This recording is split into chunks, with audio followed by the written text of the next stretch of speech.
이 업권별로는 또 큰 차이를 보인다고 합니다. 은행권 연체율은 0%로 문제가 없어 보이는데 이 반대로 증권사나 상호금융권, 저축은행권 연체율은 상당히 높습니다. 왜 이런 차이가 발생을 할까요?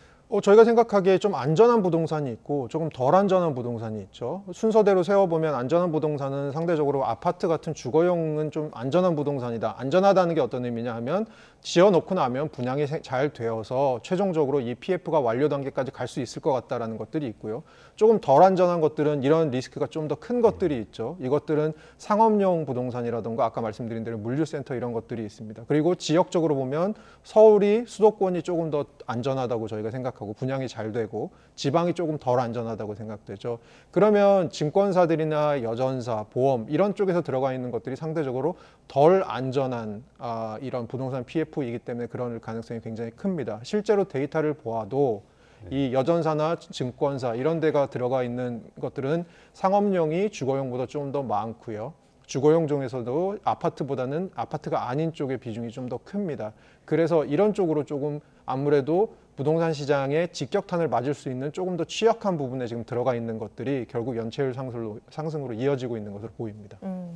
짚어주셨던 것처럼 지금 고금리 상황은 계속 길어지고 있고 부동산 시장은 좀 휘청이고 있잖아요. 결국에 부동산 PF 문제도 생길 여지가 좀 커지는 셈인데 정부는 이런 위험은 없을 것이다라는 입장입니다.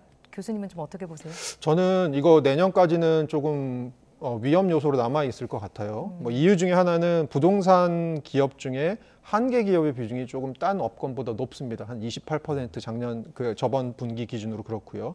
이런 기업들의 부채 비율도 지금 높은 상황입니다. 그러면 앞으로 이렇게 상대적으로 좀 한계 기업도 많고 부채도 높은데 앞으로 어떻게 이 기업들이 풀릴 것이냐는 앞으로 부동산 시장이 사실 어떻게 될 것이냐랑도 굉장히 관련이 있지 않습니까? 그리고 또 하나는 앞으로 금리가 사실은 더 올라가는 기조냐 내려가는 기조냐라는 것도 관련이 있을 것 같은데요. 첫째로 금리 측면에서 보면 사실 미국발 금리 인상이 거의 이제 끝났다라고 보고 있는 상황에서 금리가 상대적으로 오랜 기간 동안 높이 유지는 되겠지만 더 이상 올라가진 않을 거다. 그러면 얼마나 이런 기업들이 이런 금리 부담을 버틸 수 있는가가 첫 번째.